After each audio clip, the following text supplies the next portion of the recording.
देवेंद्रजी फडणवीस साहेब यांचं. भारत माता की, भारत माता की, छत्रपती शिवाजी महाराज की, धर्मवीर छत्रपती संभाजी महाराज की, पुण्यश्लोक अहिल्या माता की, भारतरत्न डॉक्टर बाबासाहेब आंबेडकरांचा जय श्रीराम, जय जय श्रीराम.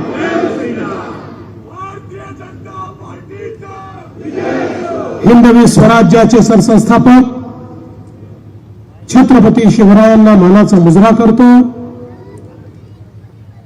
पुण्यश्लोक लोकमाता अहिल्यादेवी होळकर यांच्या चरणी नतमस्तक होतो. भारतीय राज्यघटनेचे शिल्पकार भारतरत्न डॉक्टर बाबासाहेब आंबेडकर यांना मानवंदना अर्पित करतो. आणि अहिल्यानगरमधील आजच्या या प्रचार सभेमध्ये मंचावर उपस्थित असलेले महाराष्ट्र विधान परिषदेचे माननीय राम शिंदेजी, आपल्या जिल्ह्याचे पालकमंत्री, राज्य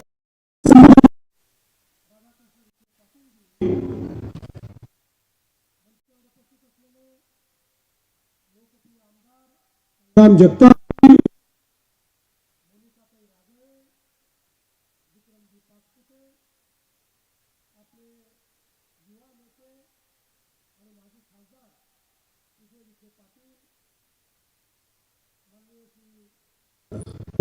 पाचपुते, श्री विजयजी चौधरी, अनिलजी मोहिते, रवीजी अलासपुरे, रिपब्लिकन पार्टीचे प्रमुख आपल्याला पूर्ण समर्थन दिलंय आणि संपूर्ण सोबत करतायत. असे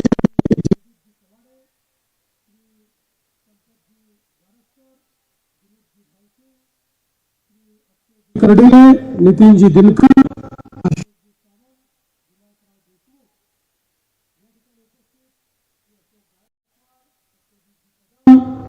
अभयजी आगरकर, महेशजी नामदे, श्री सुनीलजी रामदासी, बाबासाहेब गायकवाड, गणेशजी भोसले, राजेंद्रजी काळे, भगवानजी लुसोंदर, त्याचप्रमाणे भरत ठुबे, गीताताई गिल्डा, सुरेखाताई दे, या मंचावर बाजूला उपस्थित असलेल्या भारतीय जनता पार्टी, राष्ट्रवादी आपल्या महायुतीचे सर्व उमेदवार, या ठिकाणी अत्यंत मोठ्या संख्येनं उपस्थित असलेल्या माझ्या सर्व लाडक्या बहिणी, त्याच लाडक्या भावांनो, आज मला अतिशय आनंद आहे की अहिल्यानगरमध्ये महानगरपालिकेच्या प्रचाराकरता मी आलो आहे. आनंद या गोष्टी करता आहे की यापूर्वी ही निवडणूक झाली होती, पण ती निवडणूक अहमदनगर महानगरपालिकेची निवडणूक होती. ही पहिली निवडणूक आहे की ज्या निवडणुकीतला महापौर हा अहिल्यानगरचा महापौर या ठिकाणी आपण निवडून देणार आहोत. खऱ्या अर्थानं छत्रपती शिवरायांनी हिंदवी स्वराज्याची स्थापना केल्यानंतर त्या साम्राज्याला विस्तारित करण्याचं काम ज्यांनी केलं, त्यामध्ये आमच्या पुण्यश्लोक अहिल्या माता ज्यांनी राज्य कसं करावं, जनतेचं पालन पोषण कसं करावं, कशा पद्धतीनं सामान्यातल्या सामान्य माणसाला अधिकारिता द्यावी, सुरक्षित कसं ठेवावं, समृद्धी कशी आणावी, उद्योग कसे तयार करावे, अशा सर्व गोष्टीचा वास्तुपाठ आपल्या राज्य कारभारातनं ज्यांनी करून दिला. आणि म्हणून अखिल भारतामध्ये मोगलांनी केलेली, उद्ध्वस्त केलेली तमाम हिंदू देवस्थानं, तमाम हिंदू घाट हे बांधण्याचं काम ज्यांनी केलं त्या अहिल्यादेवी होळकरांच्या नावानं आज हा जिल्हा ओळखला जातो. कारण त्यांचं जन्मस्थान चोंडी, ज्या ठिकाणी आमच्या रामभाऊ शिंदेच्या नेतृत्वात आम्ही कॅबिनेटची बैठक घेऊन एक प्रकारे चोंडी विकास आराखड्यासोबत या महाराष्ट्रातल्या सगळ्या ज्योतिर्लिंगांच्या विकासाचा एक आराखडा मांडला.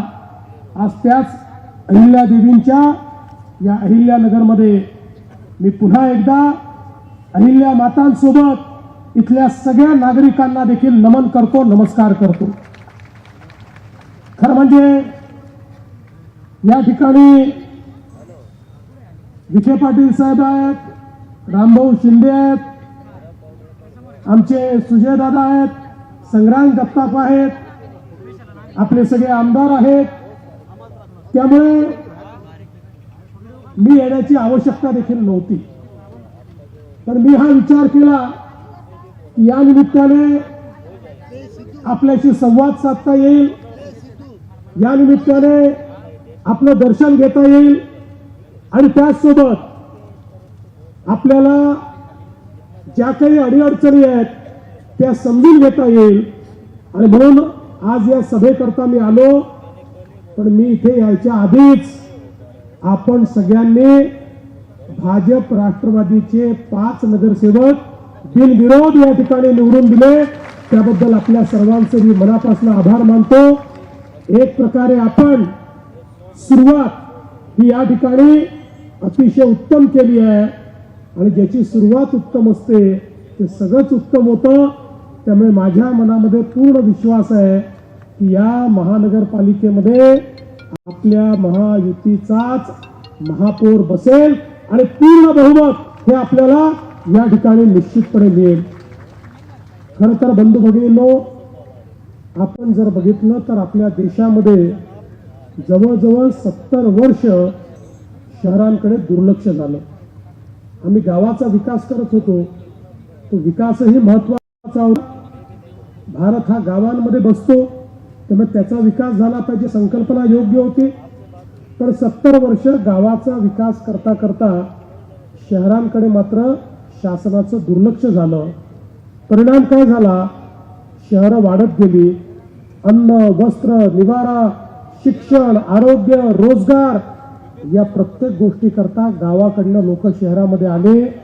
शहराची लोकसंख्या वाढत होती, आलेल्या लोकांना राहायला जागा नव्हती, पट्ट्या तयार झाल्या, अतिक्रमण झाली. ज्या बिचाऱ्यांना जिथे जागा मिळेल तिथे लोक बसले आणि त्यातनं शहराचा एक अविकसित अशा प्रकारचा विकास झाला. लोकसंख्या वाढल्यामुळे शहरामध्ये पिण्याच्या पाण्याच्या समस्या तयार झाल्या. लोकसंख्या वाढल्यामुळे घनकचऱ्याचे ढीग हे शहरांमध्ये ठिकठिकाणी आपल्याला पाहायला मिळायला लागले. लोकसंख्या वाढल्यामुळे त्या ठिकाणी नाल्यांमधनं विष्ठा वाहू लागली. सगळं घाण पाणी हे नाल्यांमधनं वाहू लागलं. त्याचा वास, त्याची दुर्गंधी, त्याचे मच्छर, त्यातनं होणारी रोगराई, अशा प्रकारचं सगळ्या शहरांचं चित्र कमी अधिक प्रमाणात महाराष्ट्रात आणि देशात आपल्याला पाहायला मिळायला लागलं. पण ज्यावेळी 2014 साली माननीय नरेंद्र मोदीजी हे देशाचे प्रधानमंत्री झाले, त्यावेळी मोदीजींनी सांगितलं गावांसोबत शहरांचाही विकास आपल्याला करावा लागेल. शहरं ही वाढणार आहेत, नागरीकरण हे होणार आहे, लोक शिक्षण, आरोग्य, रोजगाराकरता शहरामध्ये येणार आहेत. त्यामुळे येणाऱ्या गरिबांना, मध्यमवर्गीयांना, शहरात राहणाऱ्या जनतेला मूलभूत सोयी आपल्याला द्याव्या लागतील. मोदीजींनी सांगितलं देशाच्या GDPचा 65% GDP वस्तू आणि सेवांची निर्मिती, रोजगाराची निर्मिती ही शहरांमध्ये होते. त्यामुळे शहरांमध्ये जर आपण उत्तम सोयी तयार केल्या, शहरातल्या गरीब आणि मध्यमवर्गीयांच्या जीवनामध्ये आपण जर त्या ठिकाणी परिवर्तन आणलं तर आपली शहरं ही विकासाचं केंद्र होतील आणि आपल्या अर्थव्यवस्थेला ते मोठ्या प्रमाणात चालना देतील. आणि म्हणून 70 वर्षानंतर पहिल्यांदा देशाच्या मध्यवर्ती सरकारने, मोदीजींनी निर्णय केला आणि लाखो कोटी रुपयाच्या योजना या शहरांकरता सुरू केल्या. स्मार्ट सिटीची योजना, अमृत शहरांची योजना, स्वच्छ भारत शहरी योजना, प्रधानमंत्री आवास योजना शहरी योजना, अशा वेगवेगळ्या योजनांच्या माध्यमातून हजारो कोटी रुपये शहराला देणं सुरू केलं. तुम्ही बघा, आज कुठल्याही शहरांमध्ये चाललेली जी कामं आहेत ती 2014 नंतर केंद्रात आणि राज्यात आपलं सरकार आलं आणि या शहरांना आपण निधी देणं सुरू केलं. आज शहरांचा चित्र आणि चेहरा बदलतोय. आपण बघा, आज ज्या प्रकारे मोदीजींनी सांगितलं की शहरात राहणारा जो गरीब आहे, जो बेघर आहे, जो कच्च्या घरामध्ये राहतो, त्याला प्रधानमंत्री आवास योजनेच्या अंतर्गत पक्क घर दिलं पाहिजे. आपल्याला 30 लाख घरं मोदीजींनी प्रधानमंत्री आवास योजनेत दिली. पण आपल्या एक लक्षात आलं, शहरामध्ये देण्याकरता घरं तर आपल्याकडे आहेत, पण लोकांकडे जमिनीचा मालकी हक्क नसल्यामुळे त्यांना त्या योजनेचा लाभ घेता येत नाही. 2 महिन्यापूर्वी आपण आपल्या कॅबिनेटमध्ये निर्णय केला आणि आता आपण ठरवलं की या ठिकाणी जे झोपडपट्टीत राहतात, रहिवासी करता ज्यांनी अतिक्रमण केलं आहे, अशा सगळ्या लोकांना त्यांच्या जमिनीचा मालकी हक्काचा पट्टा द्यायचा, त्यांना त्याचं PR कार्ड द्यायचं आणि त्यापैकी जे लोक कच्च्या घरांमध्ये राहतात त्यांना पक्क घर बांधण्याकरता या ठिकाणी पूर्ण मदत करायची. प्रधानमंत्री आवास योजनेतनं त्यांना घरही द्यायचं. त्यामुळे या ठिकाणी सुजयदादा, संग्रामदादा दोन्ही युवा नेत्यांना मी सांगतो, ही जनता महानगरपालिका निवडून देणार आहे. ती निवडून आल्यानंतर पहिल्यांदा ज्या ठिकाणी झोपडपट्टी आहे, ज्या ठिकाणी गरिबाचं अतिक्रमण आहे, अशा सगळ्या जागांवर शासनाच्या शासन निर्णयाप्रमाणे त्याची मोजणी करून, त्याचा प्लेन टेबल सर्वे करून त्या सगळ्या लोकांना तुम्ही मालकी हक्काचा पट्टा आणि PR कार्ड द्या.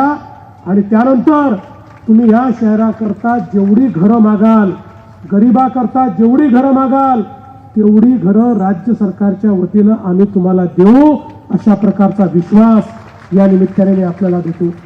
आज आपण बघा, मोठ्या प्रमाणात आपल्याला पाणी पुरवठ्याकरता या ठिकाणी प्रत्येक शहरामध्ये निधी द्या. अमृतसारखी योजना आहे. आपल्याही शहराची सुधारित पाणी पुरवठा योजना 492 कोटी रुपयाची ही आता आमच्याकडे राज्य सरकारकडे आलेली आहे. खरं म्हणजे पूर्वीच्या काळामध्ये अहिल्यानगर सारख्या महानगरपालिकांना 2014 पूर्वी 100 कोटी रुपये देखील मिळत नव्हते, 50 कोटी मिळत नव्हते.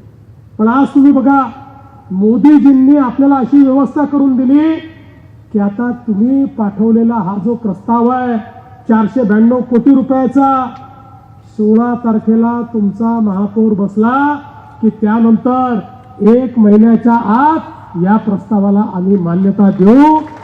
आमचा प्रयत्न हा असणार आहे की अहिल्यानगरमध्ये प्रत्येक घरामध्ये प्रत्येक दिवशी आमच्या माता भगिनींनी नळ उघडला तर शुद्ध पिण्याचं पाणी नळाला आलंच पाहिजे, या दृष्टीने या ठिकाणी आपण ही सगळी व्यवस्था करतो. आज आपल्याला अमृतच्या योजनेतनं 164 कोटी रुपयाची भुयारी गटाराची योजना माननीय मोदीजींच्या माध्यमातून आणि राज्य सरकारच्या माध्यमातून या ठिकाणी मिळाली आहे. नगरोत्थानच्या माध्यमातून 150 कोटी रुपये हे 24 प्रमुख रस्त्यांसाठी मिळाले आहेत. त्यातल्या 13 रस्त्यांची कामं पूर्ण झाली आहेत. सुजयदादा असतील, संग्रामदादा असतील, यांनी या सगळ्या काळामध्ये खूप चांगल्या पद्धतीनं या ठिकाणी या शहरामध्ये काम केलेलं आहे.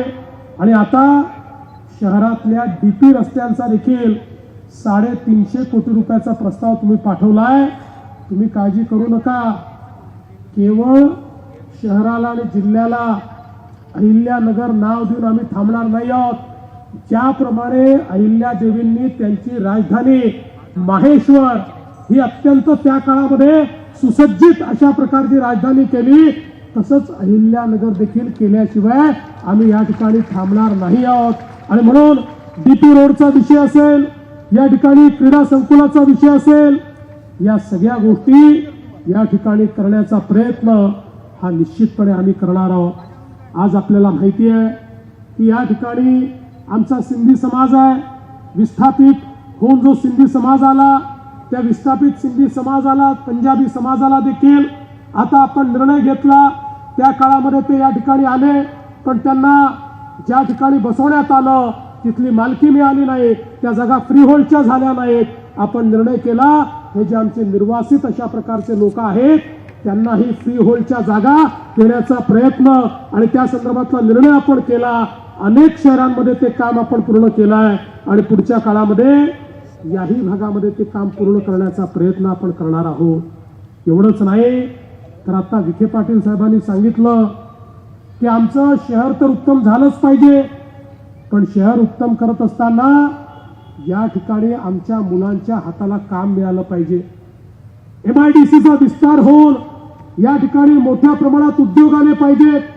आमचा देखील हा प्रयत्न आहे आणि मला सांगताना आनंद वाटतो की आता या अहिल्यानगरला आपण नॅशनल डिफेन्स कॉरिडॉरचा भाग म्हणून या ठिकाणी सिलेक्ट केलेला आहे. या ठिकाणी डिफेन्स कॉरिडॉर आपण तयार करणार आहोत आणि या डिफेन्स कॉरिडॉरच्या माध्यमातून हजारो हातांना काम देणारे उद्योग हे आणण्याचा आपला प्रयत्न या माध्यमातून होणार आहे. आज आपण बघा, मोदीजींच्या नेतृत्वामध्ये शहरं स्वच्छ झाली पाहिजे याकरता स्वच्छ भारत अभियान शहरीच्या अंतर्गत घन कचऱ्याच्या व्यवस्थापनाकरता मोठ्या प्रमाणात आता आपण निधी देतोय. पूर्वीच्या काळामध्ये कचरा जो होता ती आपल्यावर एक प्रकारची लायबिलिटी होती. कचरा एक प्रकारे आपलं बर्डन होतं, पण आता कचरा बर्डन नाही आहे, आता कचरा संपत्ती आहे. आता कचरा जमा करून तो आपण डंप करत नाही, आता कचऱ्यावर प्रक्रिया करतो, कचऱ्यापासून खतांची निर्मिती करतो, कचऱ्यापासून कोळशाचे पेलेट आपण तयार करतो, जे पेलेट्स कोळशाच्या ऐवजी वीज निर्मितीमध्ये आपण वापरतो. आता कचऱ्यापासून तर आपण विद्युत निर्मिती देखील आणि गॅस निर्मिती देखील या ठिकाणी चालू केली आहे. आणि म्हणून या अहिल्यानगर शहरामध्ये देखील जो काही कचरा आहे त्या कचऱ्यावर 100% प्रक्रिया करण्याकरता या ठिकाणी माननीय प्रधानमंत्री महोदयाच्या योजनेच्या अंतर्गत आम्ही आपल्याला मदत करू आणि एक स्वच्छ अशा प्रकारचं अहिल्यानगर हे आपल्याला कसं तयार करता येईल हा प्रयत्न देखील पुढच्या काळामध्ये आपल्याला करायचा आहे. बंधू भगिनींनो, आत्ताच मला घोटाळ्यांच्या संदर्भातलं निवेदन एक मिळालेलं आहे. हे खरं आहे, काही लोकांनी वेगवेगळ्या कंपन्या स्थापून गरीब माणसाकडनं डिपॉझिट घेऊन त्या ठिकाणी चेन तयार केली आणि त्या माध्यमातून गरीबाला लुबाडण्याचं काम केलं आहे. त्यांना आम्ही सोडणार नाही. तुमची जी मागणी आहे की याला CBI कडे दिलं पाहिजे, निश्चितपणे देशाच्या गृहमंत्र्यांची चर्चा करून मी देखील त्यांना विनंती करेन की हे घोटाळे CBIच्या मार्फत या ठिकाणी तुम्ही चौकशीला घ्या आणि जे जे लोकांनी गरिबाचा पैसा खाल्ला असेल त्याला जेलची हवा खायला त्या ठिकाणी पाठवा आणि त्याच्याकडनं गरिबाचा पैसा परत आणून तो गरिबाला परत द्या. हे देखील पुढच्या काळामध्ये आपल्याला निश्चितपणे करायचं आहे. खरं म्हणजे बंधू भगिनींनो, आपल्याला याची कल्पना आहे, 1 वर्षापूर्वी त्याच्या विधानसभेच्या निवडणुका झाल्या. महायुतीला अतिशय भक्कम अशा पद्धतीनं आपण निवडून दिलं. एक प्रकारे विक्रमी अशा प्रकारच्या आमच्या जागा आल्या. इतक्या मोठ्या प्रमाणात जागा आल्यानंतर काही लोकांनी म्हणणं सुरू केलं की आता बघा, या महायुतीवाल्यांना, भाजपवाल्यांना कोणाची गरज उरलेली नाही, त्यामुळे आता हे पहिलं काम काय करतील तर म्हणाले लाडकी बहीण योजना बंद करतील. आता 1 वर्षापेक्षा जास्त काळ गेला, लाडकी बहीण योजना सुरूच आहे. आणि लाडक्या बहिणींनो, जोपर्यंत तुमचा देवाभाऊ मुख्यमंत्री आहे लाडकी बहीण योजना सुरूच राहील, ती कोणी बंद करणार नाही. पण संग्राम दादा, सुजय दादा, मी तुम्हाला एक गोष्ट सांगण्याकरता आलो आहे. आता माझ्या लाडक्या बहिणींना केवळ लाडकी बहीण ठेवू नका. आता मोदीजींनी लखपती दीदीची योजना सुरू केली आहे. आता माझ्या लाडक्या बहिणींना आपल्याला लखपती दीदी बनवायचं आहे. महाराष्ट्रामध्ये 50 लाख लखपती दीदीचा आकडा आम्ही पार केलाय. लवकरच 1 कोटी लाडक्या बहिणी लखपती दीदी होणार आहेत. आता पुढच्या वेळेस मी अहिल्यानगरला आल्यानंतर आमचे जे कोणी महापौर असतील, नगरसेवक असतील आणि तुम्ही जे सगळे या ठिकाणी नेते आहेत यांना विचारणार आहे की माझ्या अहिल्यानगरच्या किती लाडक्या बहिणींना तुम्ही लखपती दीदी केलं याचं उत्तर तुम्हाला त्या ठिकाणी द्यावं लागणार आहे. आणि म्हणून माझी विनंती आहे, आता या लाडक्या बहिणींना लखपती दीदी आपल्याला बनवायचं आहे आणि त्या माध्यमातून आपल्या अर्थव्यवस्थेचा भाग म्हणून आमच्या बहिणींना मजबूतीने उभं करायचं काम हे आपल्या सर्वांना मिळून करायचं आहे. बंधू भगिनींनो, आम्ही केवळ आश्वासन देणारी लोक नाही आहोत. आमचा ट्रॅक रेकॉर्ड तुम्ही बघितलेला आहे. जे सांगतो ते करणारी आम्ही मंडळी आहोत. प्रयत्नपूर्वक विकास झाला पाहिजे अशा पद्धतीनं काम करणारी आम्ही मंडळी आहोत. केवळ कोणावर टीका टिप्पणी करण्याकरता मी या ठिकाणी आलो नाही, मी ती केली देखील नाही. कारण आपल्याला विकास करायचा आहे, सर्वांना सोबत घेऊन पुढे जायचं आहे. आणि म्हणून तुम्हाला एवढीच विनंती करण्याकरता आलो आहे, येत्या 15 तारखेला मतदान केंद्रावर गेल्यानंतर प्रत्येकाला 4 मतं द्यायची आहेत. फार कन्फ्युजन करू नका. मतदान केंद्रावर गेल्यानंतर मशीनवर कमळ कुठे आणि घड्याळ कुठे आहे या दोनच गोष्टी बघा. जिथे कमळ दिसेल तिथे कमळ दाबा, घड्याळ दिसेल तिथे घड्याळ दाबा आणि त्या ठिकाणी तुम्ही बाहेर या. मी तुम्हाला एवढंच सांगण्याकरता आलो आहे, 15 तारखेला कमळाची आणि घड्याळाची चिंता तुम्ही करा. 16 तारखेपासून पुढचे 5 वर्ष तुमची चिंता आम्ही केल्याशिवाय राहणार नाही हे आश्वासन तुम्हाला देतो आणि माझं बोलणं संपवतो. धन्यवाद. जय हिंद, जय महाराष्ट्र. धन्यवाद साहेब. यानंतर आभार प्रदर्शन माननीय सुजयदादा विखे पाटील करतील.